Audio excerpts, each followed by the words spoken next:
So she has a bachelor's degree from Boston College and a PhD from Emory University, and a stellar career, lots of work that she's done, lecturing at Harvard, lots of things with that. One of the things that was most impressive on her LinkedIn profile was that she served on the executive committee, the President's Commission on the Status of Women.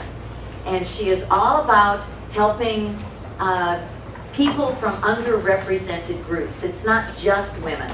It's all kinds of people who tend not to get a fair shake in the employment world, and especially in the technical employment world. And her company is called recruither.com, and they are helping companies, tech companies, create a more diverse workforce. And many of you have read articles lately where tech companies are trying to do that. They look at their workforce, and it suddenly it becomes obvious that everybody looks pretty much the same. Basically, young white men with a few Asians sprinkled through here and there. And so they want to have a more diverse workforce. They know that it will help them in their business if they have a more diverse workforce. And they say, you know, where is the talent? We can't find the talent we need. So seeing the need for an intermediary, Gina and Ashley started Recruit Her as a way to find the talent and place the talent in appropriate companies. So I'm not going to say anything more about it. She's not going to talk that much about that today. She's going to talk about job search strategies. But I'm hoping that a little bit of that other stuff will filter in. So without any more delay, Gina Helfrich.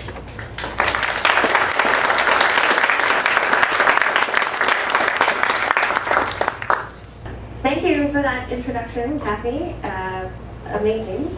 It's always really wonderful, I find, to listen to other people speak about you. Right? Like, wow, I'm actually really impressive. I had no idea. So if you're feeling dispirited or discouraged, I recommend seeing if you could get friends or family to do something similar and tell you what's great about yourself. And it'll give you a little pickup for the day. One quick thing I should say, if you wrote down recruither.com, you'll get a 404. It's actually recruither.io. Recruiter.com wasn't available when we started, so this is just what we went with. Yes, so I co-founded Recruit Her last August, and 5 months or so prior to that, I was where you are. I had just been laid off for the first time. Totally flat on my back, had no idea, what to do. And then 5 months later, I wound up starting this company with a woman I did not know 5 months earlier when I was laid off. So I definitely would just want to kind of preface all of my remarks by saying, you just never know. You just never know what is going to happen. And I say this kind of as much to my past and future self as to you all, but it is easy to think pessimistic thoughts or be anxious or worry over what's going to happen, and it is definitely, in principle, true, possible that terrible things could happen and it's going to go awfully and everything will turn out bad. But it's not likely. It is equally as true and possible that something you just have no idea of will come down the line and will be fantastic. I have been telling a story to friends when I talk about my own career path.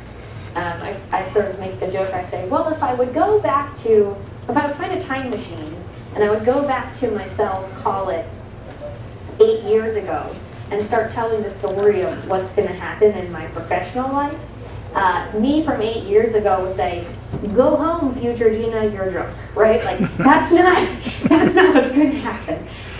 So, just to start out, closed doors, open windows, wandering paths. I have lately been finding, hilariously, a lot of comfort in cliches. So this cliche of, a door closes, a window opens, maybe it makes you want to throw things, but I do think that there's some truth to it. And I think part of what that means is if you, imagine that someone in kind of like a big fun house, like crawling through open windows when the doors close. It's a very wandering path that you're bound to be on. So For myself, I thought I was going to be a philosophy professor. Kathy mentioned my academic history.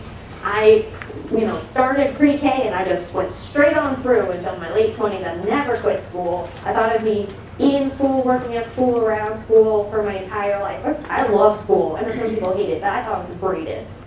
But that is not what happened. I tried to get a job as a professor in the winter of 2008 when the whole world economy crashed. And you may imagine, if you don't know, I will tell you now, there are not very many jobs for philosophy professors. And after all the money ran out, there were really not any jobs for philosophy professors. So I was kind of like, wow, what the heck am I going to do now? And I just got to pull something together. I've never been employed before. I've always just been a student, so that was terrifying. And what ended up happening, and I tried to be very transparent about this because I feel like we're not doing ourselves any favors if we just tell one another, the nice story that we've concocted that we're going to tell the hiring manager. But I worked 3 part-time jobs after I got my PhD. Not what I thought would happen. I was teaching test prep to MCAT students to help them with the verbal section because they were nailing it on the sciences, but not so great on those paragraph word problems. So I was helping them with that.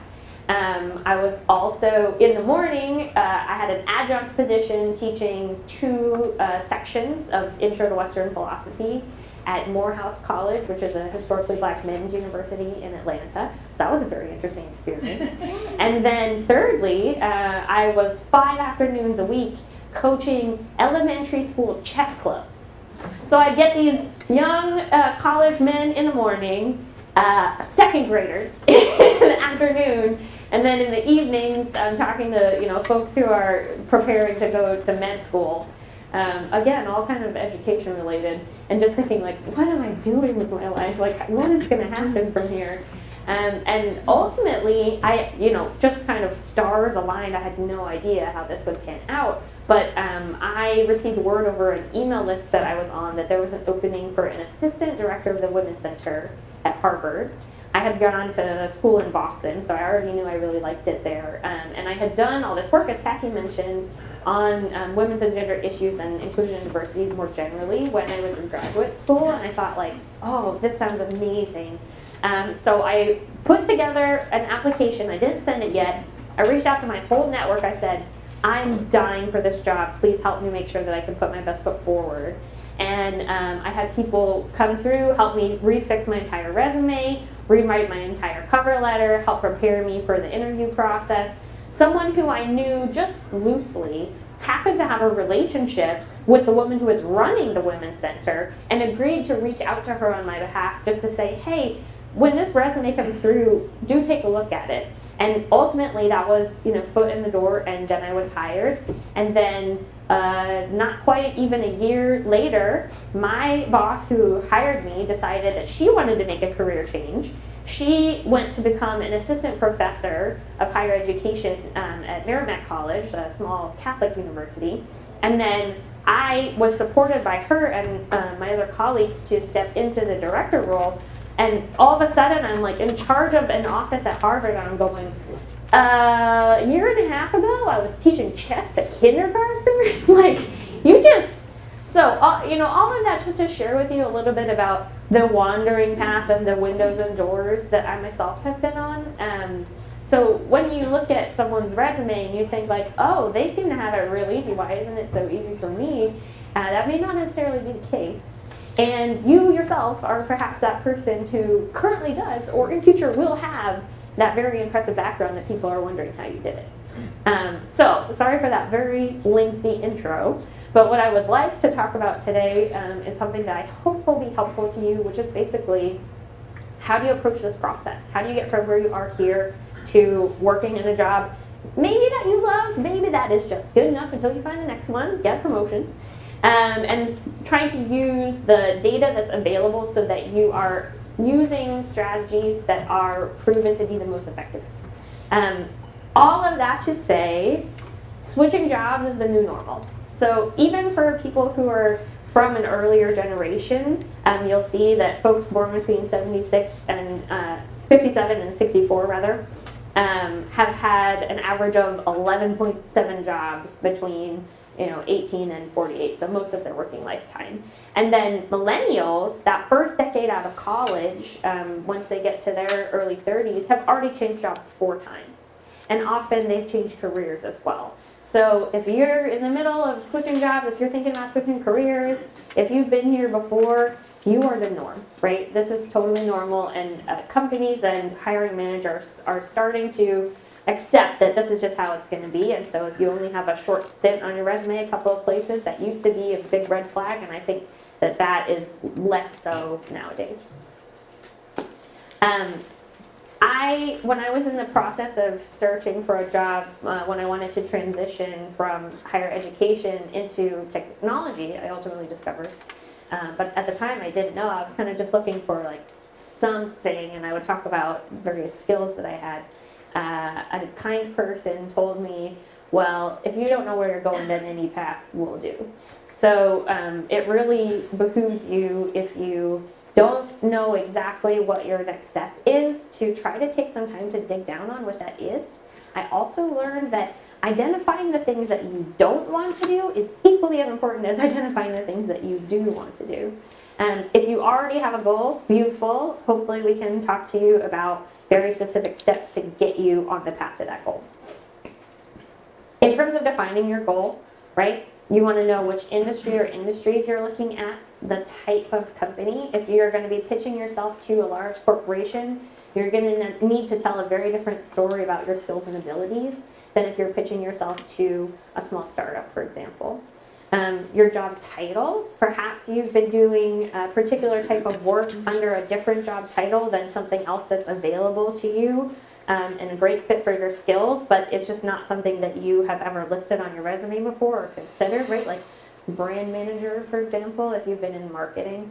So think about the different job titles that potentially you could be going for. A lot of this is key to thinking about what it means to look for jobs using the internet, because keywords are the name of the game. So finally, keywords, right? What are the types of skills, the types of lingo, anything specific to the jobs that you're looking for? Do that research online, read a number of those job descriptions, see what the themes are, and then take those themes and make it a part of your pitch, right? Next, you're going to want to hone your message. Of course, this is what you should be doing, right? So coming from a humanities academic background, this is the thing that I actually really love to talk about, which is human beings have an innate love of story. And if you don't tell them one, they will make one up for themselves. So you need to tell other people what to think and talk yourself up. So when you look at your job history and where you've been, practice coming up with different ways of describing that arc, that trajectory of your career path. And whatever the job is that you have decided to, apply for, go to, the story that you tell should make it seem like, and obviously this job is exactly the next thing that needs to happen in my little, professional career path. This is one of the biggest challenges that I personally faced. I also think that this is probably gendered to a certain respect. But when you put yourself forward in a way that says, I think I might be a great fit for this role, that is not nearly as strong as saying, I have, a decade of experience and these great skills that are perfectly applicable to who you're looking for, and I'm confident that I could do a great job for you, right? Like, oh, I want to talk to that person. So even if inside you don't really feel that way, just fake it till you make it. Definitely putting forward that confidence will teach other people to have confidence in you as well. Drawing again on kind of the gendered aspects of this, you have to take a chance and use persuasion, right? So it has been found that typically women will not put themselves forward for a position unless they meet 100% of the listed job requirements. Men have a little more bravado, generally speaking. They're willing to put themselves forward when they meet only 60% of the requirements. You can read this either way. You could say men are overconfident, Or you could say women understand the rules and follow the rules, right? So it's no knock on anyone. It's just to say that this is different, broad strokes of how men and women tend to interpret things. So it's just something to keep in mind. Yes? So my experience lately has been that a lot of organizations are looking for unicorns. Oh, yeah. And, or as another friend of mine said, one red eye and one blue eye. And, I look through job descriptions and, there's 1/2, 1/4 of 1/10 of 1% will ever meet all of the job requirements because they don't build them that way. Yes. So given the fact that people are putting job descriptions out that are just unrealistic, what is appropriate so that you're really pursuing jobs where you're just totally not going to get, utterly ignored, especially given the last week's speaker at ATS, which you probably weren't here at, but obviously what ATS does. And, thoughts? Yeah, it's an excellent question. I wish I had a definitive answer for you. It's definitely going to depend kind of company to company. One hopes that, people are asking for things which can be realistically achieved. But what I would suggest is that the insight when you see someone, we see a company that's asking for a particular conglomeration of skills or abilities that just seems like this isn't one job for one person. What that says to me is that this company doesn't know who they're looking for, right? So they don't know that they're looking for you. You have to tell them that story that explains why you're the person that they've been looking for, and then they can forget about all the stuff that's not fit for you. You're who they've been after, right? So all of this is basically to say, if you, especially women, if you come across a job description, you think it looks interesting, you're excited about the possibility of kind of when you picture yourself in the role, you think like, oh, this could be pretty great actually. But there are certain aspects of it that aren't a perfect fit. Push yourself to put yourself forward anyway.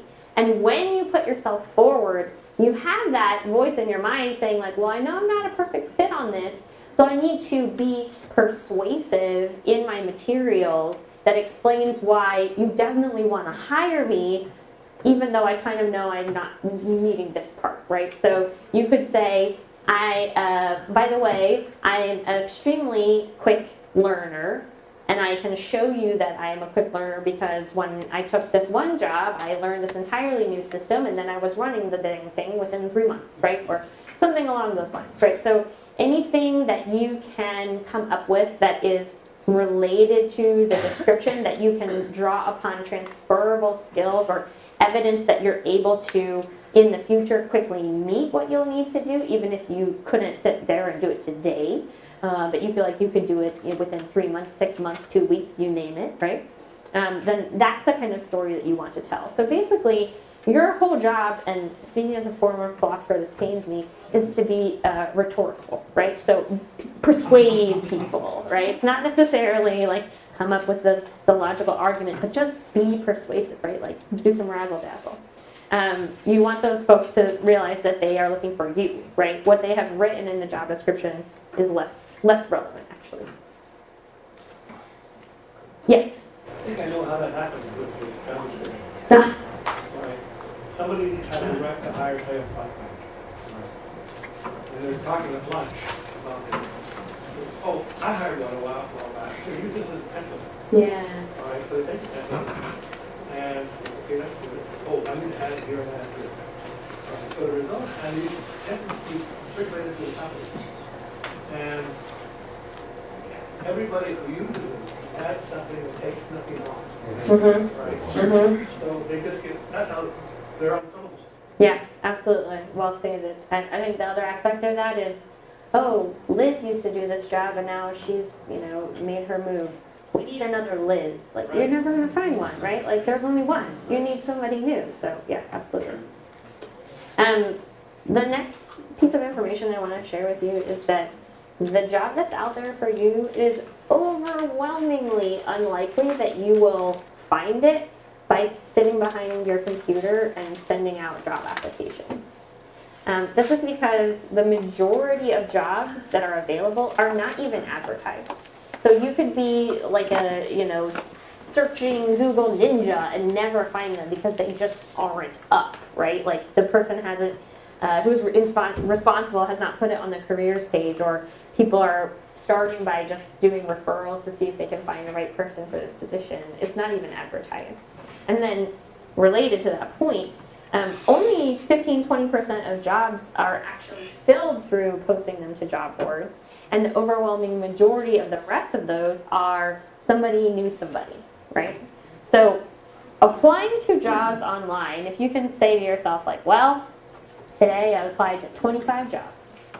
Well done, right? Like it feels good. You feel like, okay, I accomplished a lot, but it's actually not probably moving you in the direction that you want to get the position that you need. So what we have to do instead is take an approach that might feel less productive, but in fact is far more productive, right? So you want to use smart strategies in terms of going out there and trying to find those jobs that aren't listed and be the person who knows somebody, right? Which is how I got my foot in the door at my Harvard job.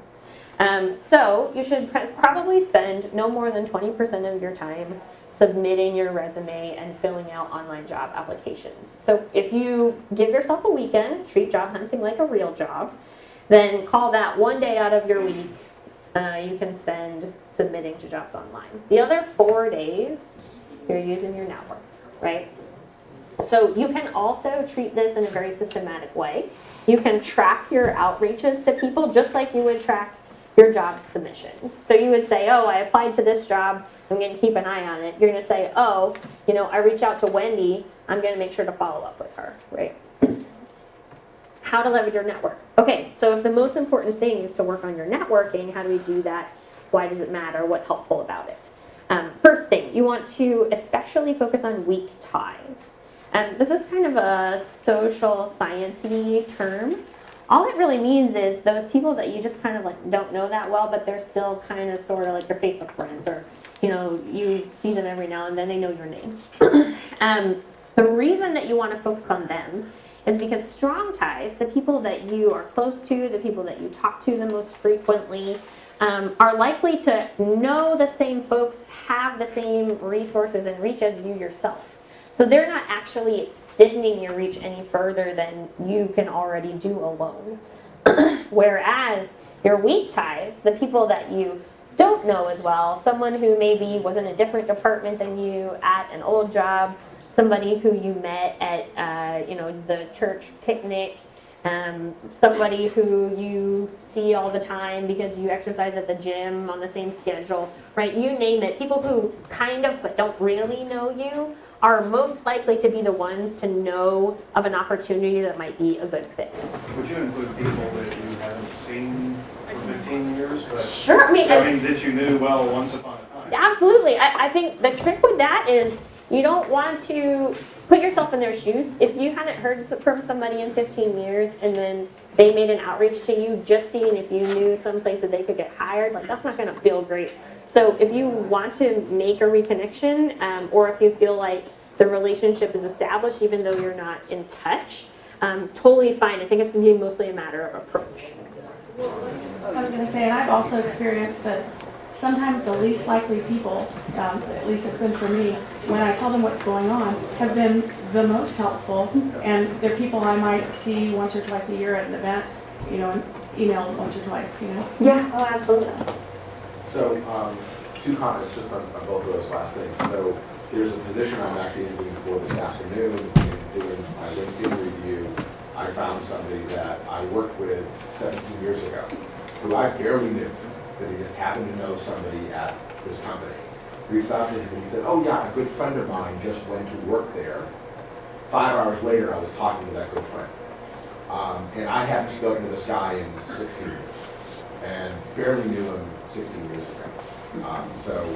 Amazing, you just never know. Amazing. On the other point, people who I convinced know me really well, who are going to go, head busters and try and make those connections, don't do anything. And people I barely know, who I just met through LinkedIn, sometimes have been my best advocates. So,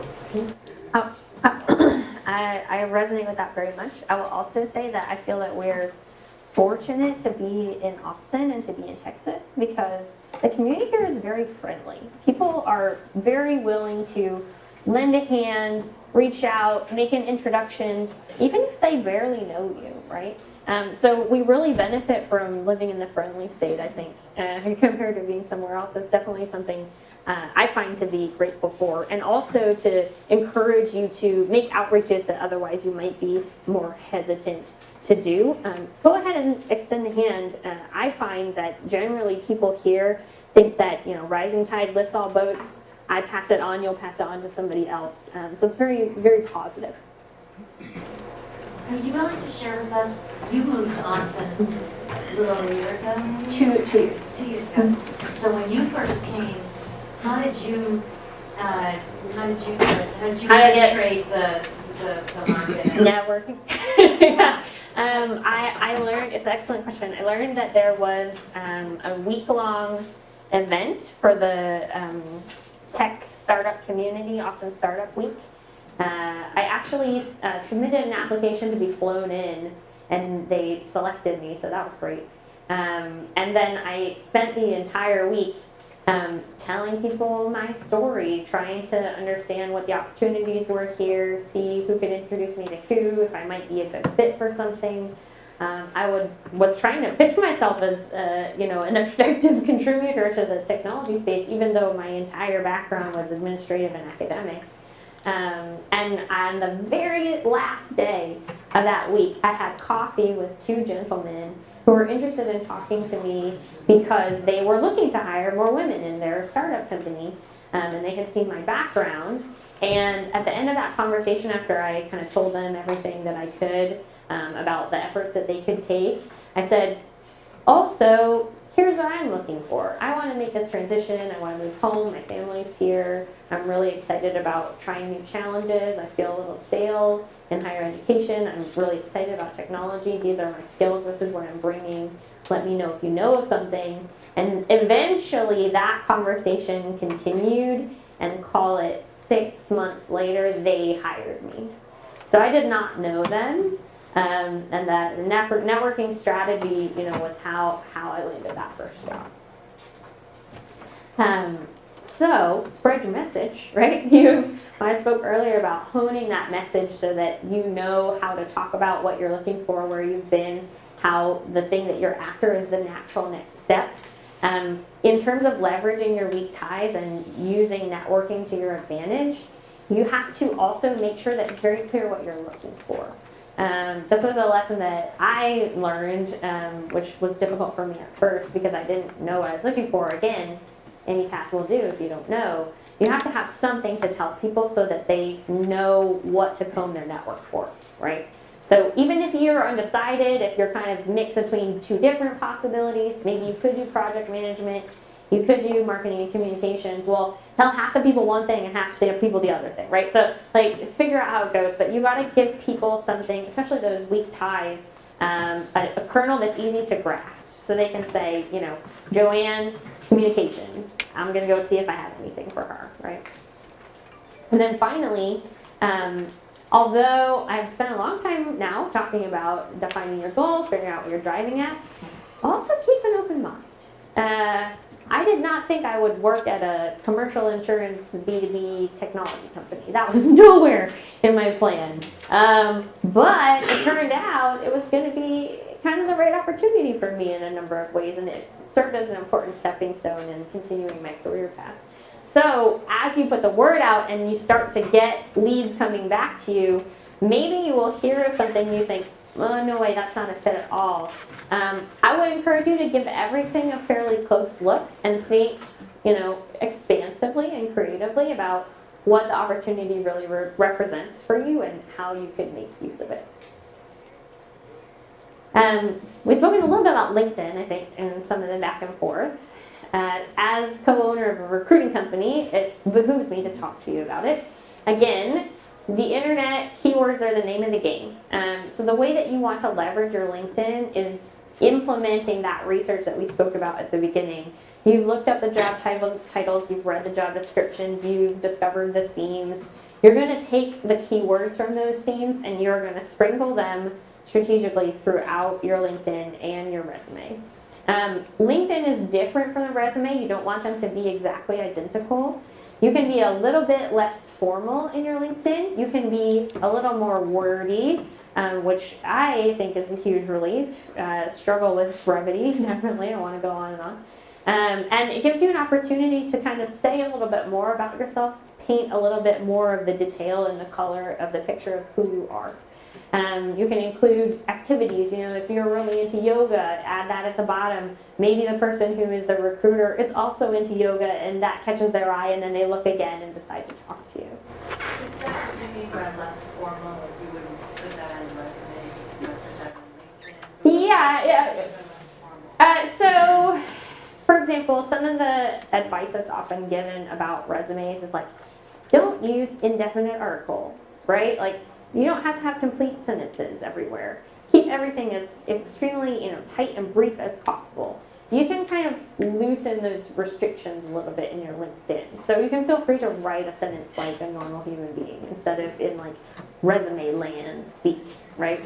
And your introductory profile, for example, you can make it 2 different paragraphs. One is kind of an impressive sentence that's more resume-like about who you are, all the fantastic skills and experience that you have.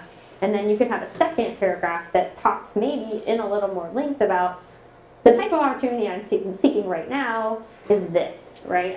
I want to explore these things. I'm excited to expand my skills in these areas. So basically you can just offer a little more information and you can do it in a more conversational way.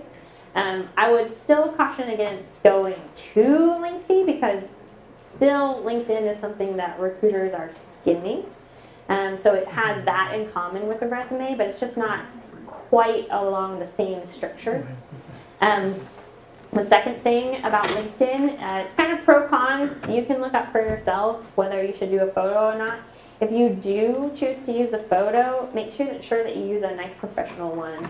There's probably dozens of articles on the internet about how to have a good LinkedIn photo, so just find any of those. But there are ways in which if you have something that seems unprofessional, that it can harm you. So if you're going to do it, just make sure to do it in the right way. And then secondly, another benefit to LinkedIn that your resume doesn't have is this opportunity for recommendations. So it's definitely something that I suggest that you take advantage of. Anybody that you have worked with, a colleague, a direct report, a supervisor in past roles, particularly significant past roles that you have held, if you can ask them to write just a brief kind of, strong paragraph endorsement of your work, and in particular, they can talk about specific achievements that you made in that time. Just the social proof that other people say that you are great to work with, being on your LinkedIn can be very helpful. And then finally, make sure that those recruiters know that you're looking for a job. So a nice phrase to use is seeking new opportunity. I would recommend putting that basically as the final phrase at the end of your header, right? So if you say, account manager, 12 years of experience in supply chain management or something, and then the very last bit is seeking new opportunity.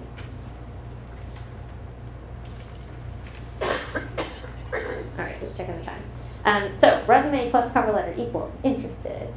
Your resume and your cover letter are complementary tools to getting your foot in the door.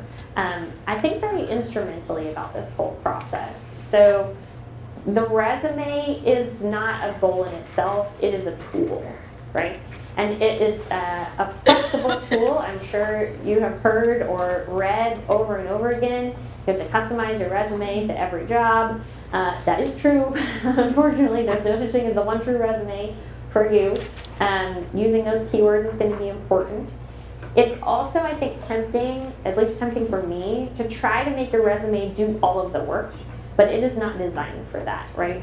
We were just speaking about the constraints of the resume. It's very hard to accomplish selling your whole self via the resume. It's more of an exciting teaser, right? So you want to put the type of information in your resume that's going to make you seem like someone that hiring manager wants to talk to further, right? Like, get this person in because I have questions for them. I want to know about this. But you don't have to actually convey all that information to them in the resume. The cover letter is a great complement to the resume. You don't want them to say the same thing. They should bolster and support one another. So I suggest that in the resume, you particularly think about numbers, quantitative ways to characterize your work. So in addition to saying, oh, I was responsible for 3 departments, say that you actually ultimately had supervisory responsibility for 1,500 employees, right? Like, that sounds very impressive. So put some quantitative numbers in it. Again, this is a gendered thing. Women's resumes, broad strokes, tend to be a little more conversational and a little less hard quantified numbers. The more that you can add that as a strong bullet, saved 15 mil in costs, increased revenues by 20% in 3 months. Anything that is quantitative in that respect is going to really catch the eye of the person who's looking at it. And then the cover letter is the opportunity to flesh out those examples, right? So if you have a bullet in your resume and there's actually a great story about something that you accomplished along with it, take a paragraph in your cover letter to explain what happened, tell that story, right? If you don't tell one, that other person is going to make one up. Tell the story about how your experience on this very, particular project shows that you are a perfect fit for doing the same type of projects for this role. Finally, you want to be very confident and future-oriented, especially in your cover letter and in your tone. So when you put yourself forward, I was kind of mentioning or alluding to this earlier, think about presenting yourself in a way that makes it seem to the reader like you are who they have been waiting for, right? Perhaps you feel like, well, I might be good at this. I hope that I will be good at this. But you don't want to use that language. You want to say, I'm confident that I would be good at this. I am excited to put my skills to work for you, right? So forward-looking, confident, just fake it till you make it, even if you don't feel it, write that sentence. Yes?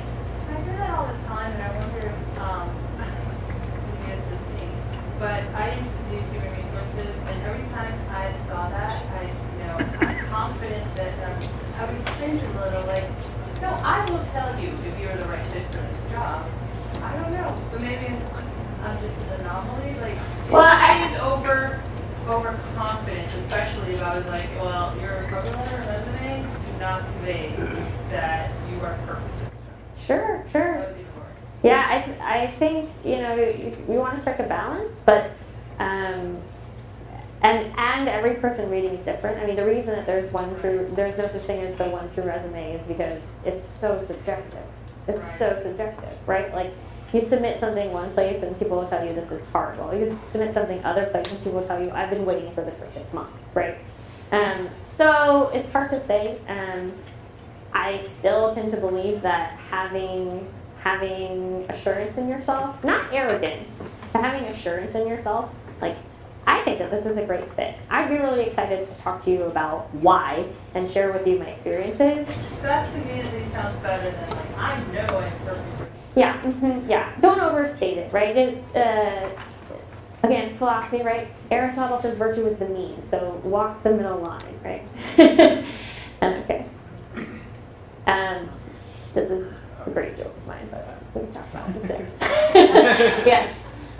Just quickly off of that, do you think it's alright to make a joke out of the overconfidence? Because I've done that before, because an HR knows that you're building yourself up. You know you're building yourself up. Yep. Is it okay to go, okay, this is heightened speech kind of thing? I do think to that be self-aware. Sure.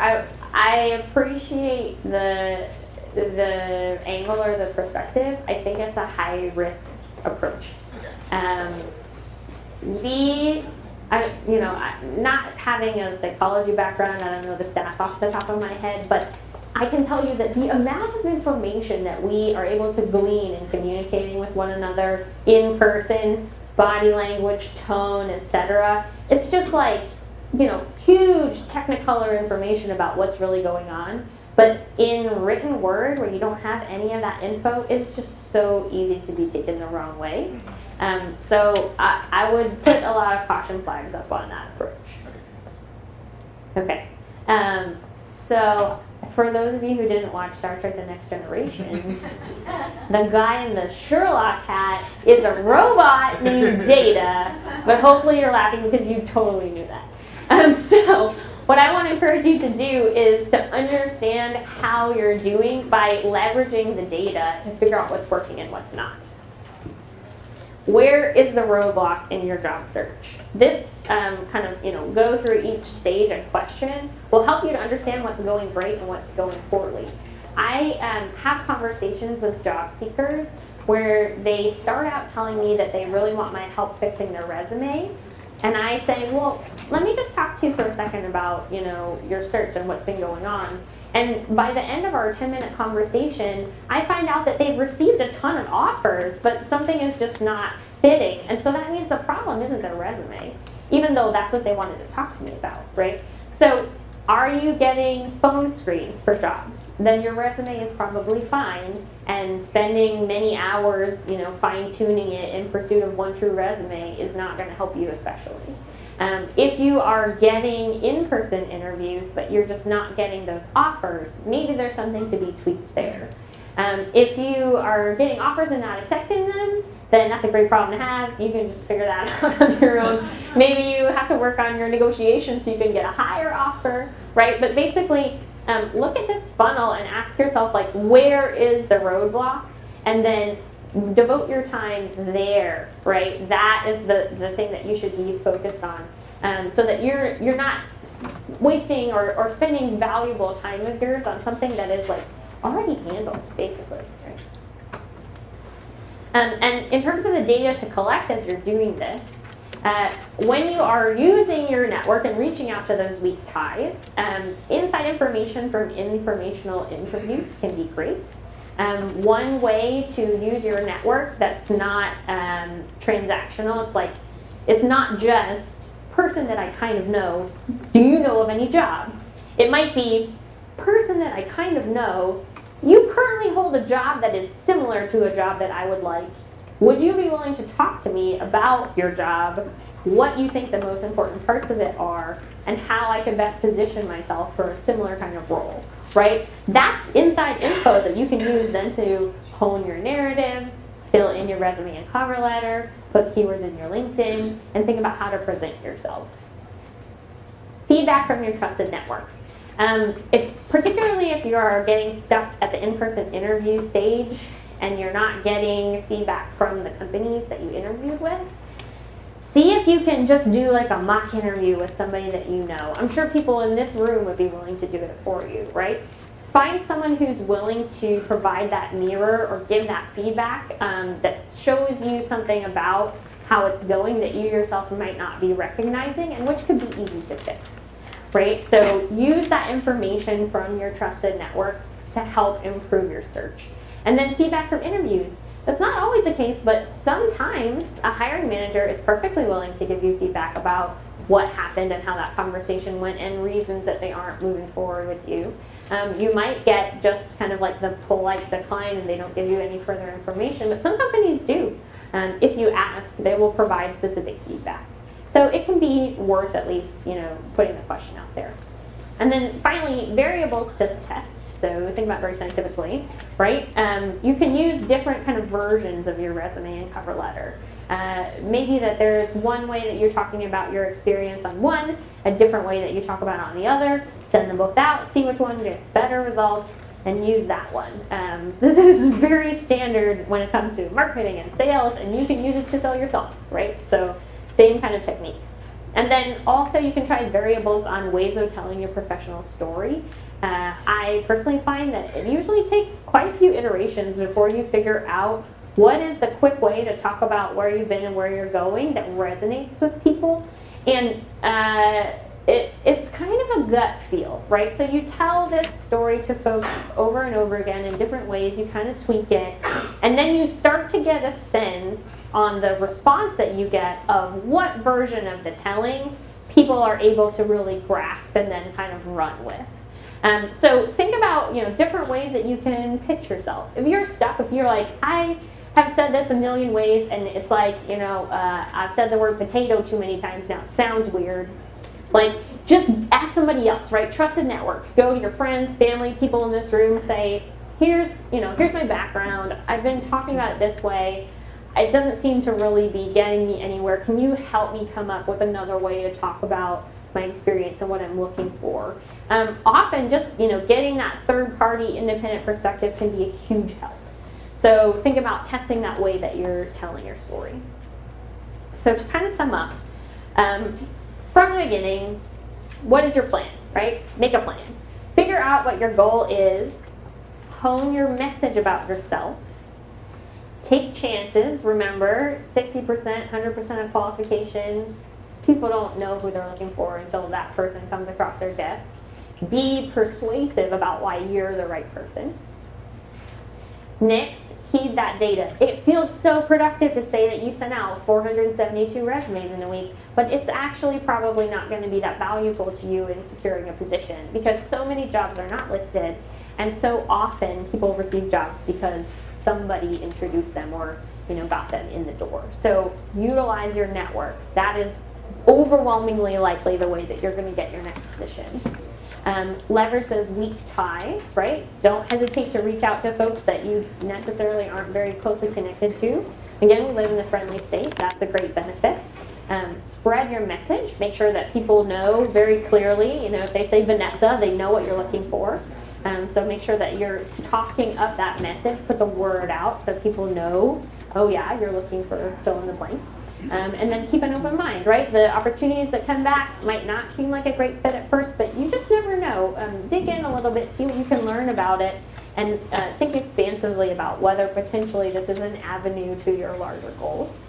And then finally, test your approach. Figure out what's working. Where is that roadblock? Once you identify it, dig in there, see if you can't make some additional progress.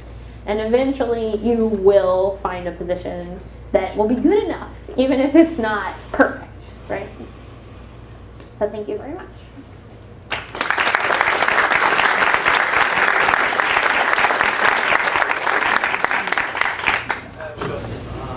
Are there times of the year where it is better or more likely that companies are hiring based on their cycles? It depends a lot on the industry. There does tend to be somewhat of a slowdown around winter holidays, but we're far out from that.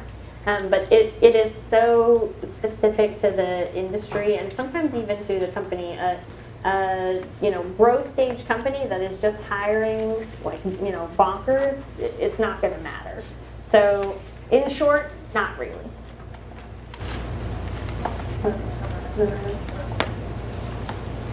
I was wondering if you had any general thoughts about transitioning. So my background is very similar to yours, PhD, academia, all that, and was wanting to recruit to transition into ed tech because of all the cool things that I've heard are being done at South by Southwest EDU. I heard about it.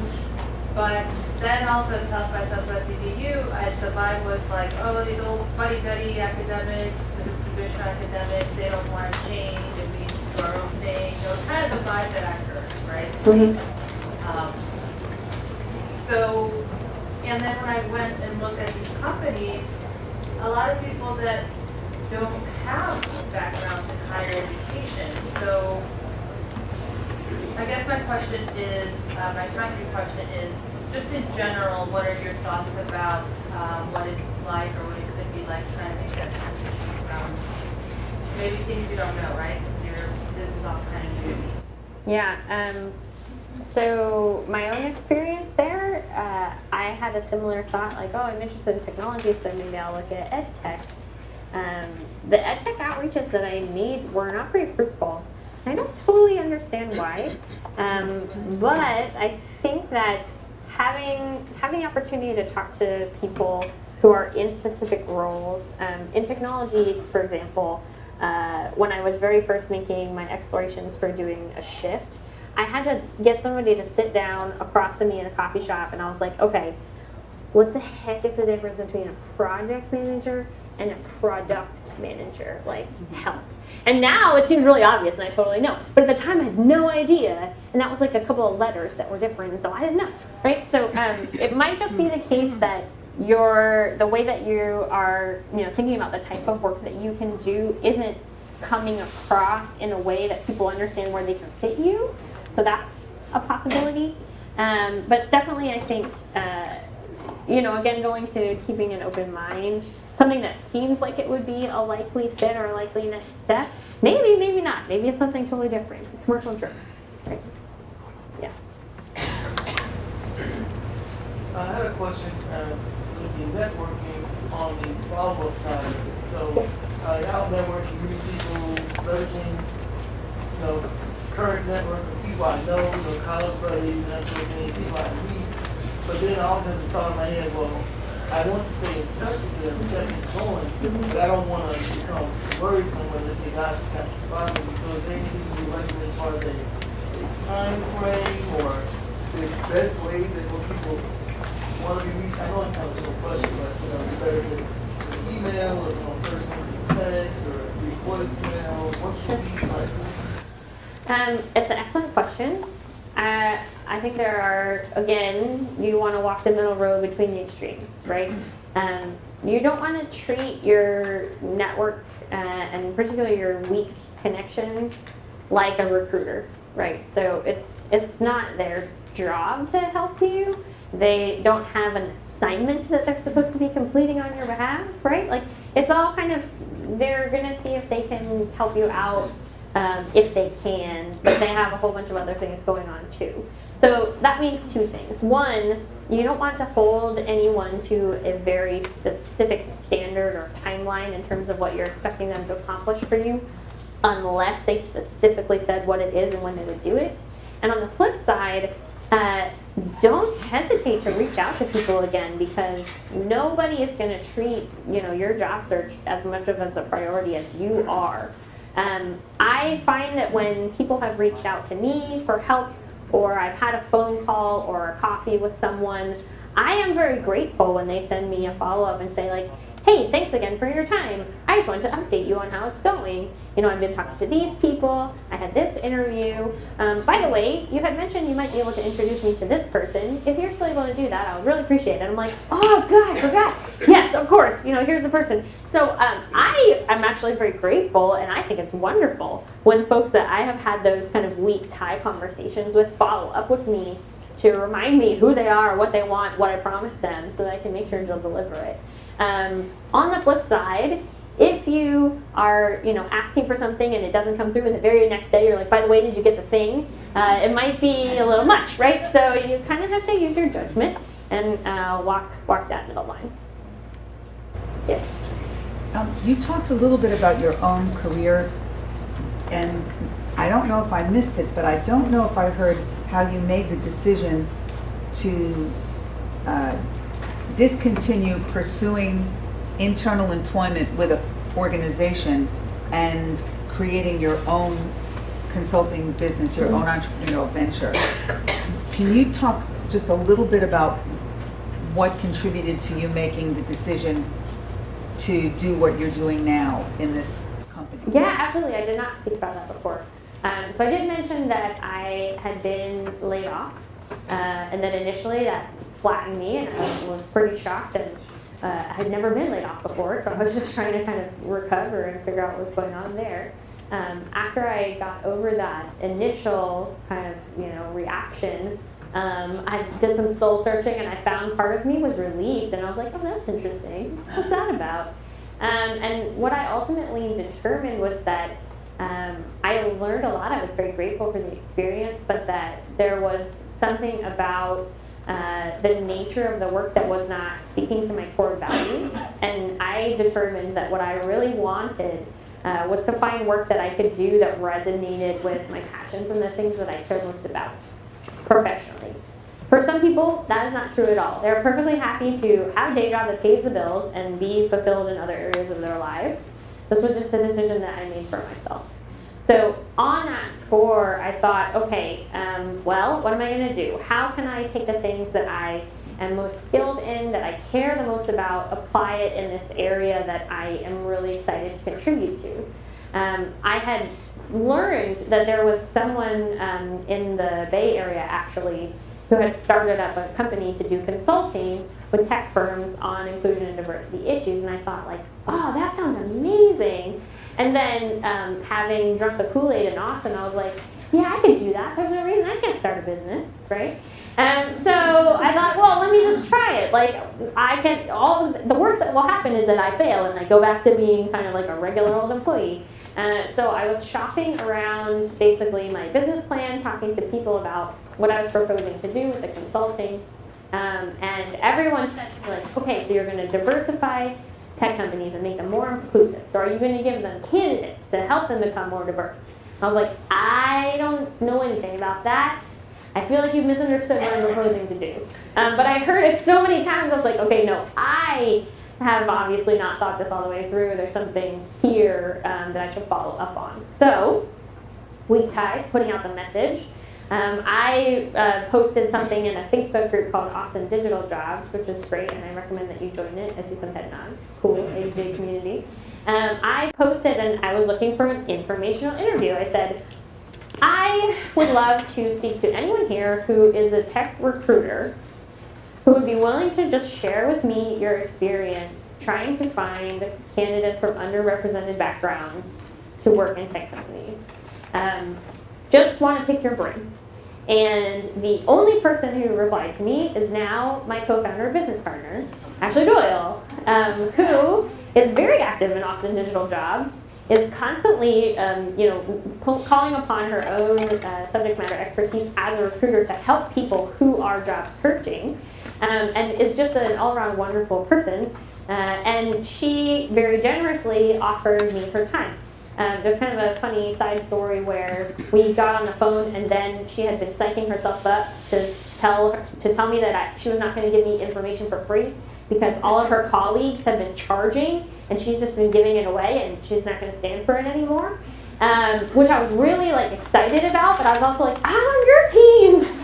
Yeah, don't give it away for free. So it was kind of a hilarious thing in retrospect, but we had the conversation. I explained to her what I was after and, the feedback that I had been receiving. We decided to meet up in person. We had a conversation. We independently, just as people who are interested in this area, have been following the mainstream conversation about diversity in tech or lack thereof, and really identified it as a timing issue. The time is right. We should strike. This is a perfect, opportunity to launch this business. It's not going to get better. We should do it now. And she amazingly took the leap and quit her job and did this with me. Her partner was very supportive. Thank you, Brian. And so was willing to, take care of things while she came on full time. I was not able to go full time right away. Building a business is extraordinarily hard. Wow, it's really hard. So I can tell you that for sure. So I took another position. I was doing communications for a nonprofit that supports open source data science. And so I did that as my day job at the same time as that I continued to build this business with Ashley. And then I eventually left that position. It was bittersweet. I loved the team there and I was really grateful for my time. I left that position in April to recruit her full time. So that is how it happened. Thank you for sharing that. So when you talk about people that want to change careers or do something, a lot of times you run into, when you look at the applications, it says you need 2 years of experience in the medical field or whatever. How do you coach your people to overcome that barrier? Yeah, that's an excellent question. So if you need years of experience that you don't have, particularly if you're changing jobs, that's when you have to put forward the persuasive aspect of what I was talking about, right? So, okay, I don't have 2 years of experience in the medical field, but you're looking for somebody to run your office. And let me tell you about running offices. I could run an office. I ran an office for 7 years in a completely different industry, but it's totally the same, and anything that is different, I'm very effective and quick learner, and I can pick it up no problem. So you basically have to think about how can you look at your past experience and make a case effectively for why something should count towards an experience that you don't actually have because it's close, right? I'm just curious, I mean, everybody's got opinions, but I've received a lot of the opposite opinion as far as your advice to say seeking new opportunities. So why do you say that? Do recruiters go out and in their keywords add seeking new opportunities? Or, because a lot of people say, don't do that. You want to look like you have a job so that you're moving by choice, not because you're on the street. Well, if your last position says, January 2014 through March 2016, it's obvious that you don't have a job. Right? So it's kind If you of... remove the months, it doesn't look like it. If you were working, Yeah, if you're doing pro bono work, you can make it look like you're still working. Sure, yeah. So there's no reason that you can't do both, right? So you can say, I'm a freelancer, I'm still seeking new opportunities, maybe I'm tired of freelancing, right? I'm just curious if you know that recruiters look for seeking new opportunities, or that's not really that. Well, as a recruiter, if I am actively searching out someone for a particular role, well, let me back up and say this. In the field that we are in, the types of positions that we are being asked to fill are often more senior, and those folks usually aren't between jobs because they're in very high demand. So it's unlikely that we will be finding somebody, that's kind of the rare case, who already is just putting a word out that they're looking for a new opportunity. But if you are looking for a new opportunity, again, everybody's got an opinion. It's very subjective. One recruiter is going to say this is great. Another recruiter is going to say this is the worst thing ever. You can do whatever you feel like, is comfortable in your gut. If you would rather make it seem like you're doing perfectly fine and just use your network to reach out, I think that's totally okay. If you want to raise, more of like an open door to say like, hey, I'm actually interested in maybe making a change or finding something new. Let me know if you know of something. I think that's fine. We have a recruiter who is going to speak on the 24th, and he's been a frequent recruiter, a frequent speaker here. And he always says that when he does a LinkedIn search, he will put in a job title or several job titles, and he wants somebody who is currently, he'll put the job title current. And because he says, I don't want somebody who did that 10 years ago, I want somebody who does it now. So he always tells our people that on your LinkedIn profile, you should always have a current, your job title should be listed as current. And you can say current, product manager, and then when it says what's the company, you could say seeking new opportunities there. Okay. Or something like that. But that you should have it just for the search process, that when he looks for somebody, he puts in the title and he says, I want somebody who's doing that. There you go. If Ashley were here, she could give you her expert opinion, but she is at home with her 1-month-old. So, yeah. In running with our project teams, we tell our project managers to make sure that their volunteers are first connected to the client, and instead of just asking for a recommendation, like if we did a website and the client would go, really great website, we love it, for the volunteer to actually send bullet points to the client of what they did, reformatted the HTML, added CSS, created a widget or plugin, and that way they could then retool those bullet points into something in their own verbiage, but that really says to the reader, these are the things that I actually did. That is fantastic. It's also a huge help to the person who's writing the recommendation. I mean, if you think about it, if somebody came to you and said, hey, we're colleagues that would really love if you'd be willing to kind of vouch for me in our work together. By the way, just to make it easy for you, these are the specific things. If you don't remember the details, this is what I accomplished. Like, here are the things that you could potentially talk about. And when you receive that request, you're like, oh, thank God. Right? Because you don't have to just like rack your brain and try to remember what exactly the person did and how to say good things about them. So by having that information that you offer to the person that they can then include, it's going to do everybody a favor because it's going to make your recommendation better, and it's going to save them the stress of trying to think of something to say aside from you were a great colleague, right? I may have one better, although it made me cringe the first time it happened to me. But when I was in school, I asked my advisor to write me a recommendation, and she said, how about you write the first draft, and then I'll take it from there. Yeah, that's very And common. ever since then, I've offered to do that for people, and I haven't had one person yet say, no, I'm gonna start from scratch. Like, they're so appreciative. So I offered to write the person that I'm asking for the recommendation. I offered to write that first draft. Okay. And everyone's taking me up on it because everyone's so busy. They're like, yeah, that's great. Yeah, so if you feel comfortable, you can offer to write a first draft.